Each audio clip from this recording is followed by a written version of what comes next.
Доброволци от различни сдружения и фондации се събраха в пазарджишкото село Ивайло, за да почистят заедно парка в центъра на селото, както и да се включат в изрязването на стари, изгнили и опасни дървета.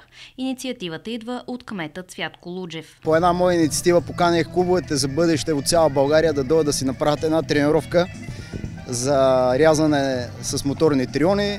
И ето факт, че хора от цяла България са тук днес в Ивайло да ни помогнат и безвъзмездно да ни изрежат дърветата, като в инициативата се включиха и Сдружението Младежки клуб Ивайло, Ванчето от Сърце зелено, госпожа Сребрена човечност и грижа, Лазар Радков Капачки за бъдеще.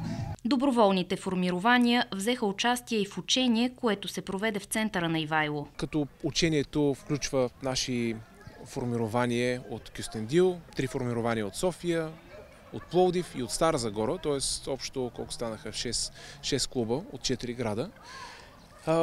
И ще го комбинираме с учение по първодолекарска помощ в различни ситуации, също включително и човек така затиснат от дърво, автомобил и така нататък. Разиграваме различни ситуации, за да подготвяме доброволците, спасителите тук, които са в момента на терен. Когато се случи такава ситуация, ние участваме в помощ на пожарна безопасност и защита на населението, при горски пожари, при наводнение, при земетресение, дай си Боже, и при други бедствия, аварии, обилни снеговалежи, паднали дървета, запречили пътища и прочие. Помагаме и си правим така периодично учение между клубовете, за да сме по-подготвени. Всички доброволци се обединяват под общата кауза да помогнат на Ивайло да се превърне в по-добро място за живеене. По-голямата част от дърветата бяха вътре, буквално се ронеха изгнили и със сигурност са опасни за хората и обществото и при някакъв по-силен вятър няма начин да не паднат и не дай си Боже стане някаква злополука.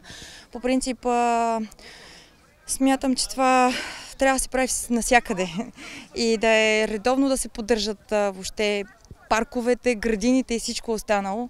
Факт е, че ние дишаме благодарение на дърветата и трябва да засаждаме повече и повече нови. И съответно, ако трябва да съм честна, днес като падаха дърветата ми се свиваше стомаха, но въпреки всичко знам, че те не са вече полезни за природата, реално погледното и за нас хората. В края на месец май на тяхно място ще бъдат засадени нови, обеща кметът Цвятко Луджев. В засаждането им ще се включи и младежкият клуб на селото. Доста добре е да се подновят дърветата, защото имаше доста изсъхнали и с времето да ги подменяме, да остане парк без щити и да си има дървета.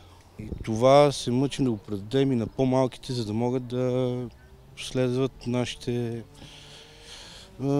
като традиции, да го предадем към по-малките. Слънчевото време направи престоя на всички доброволци приятен и те се поздравиха за добре свършената работа.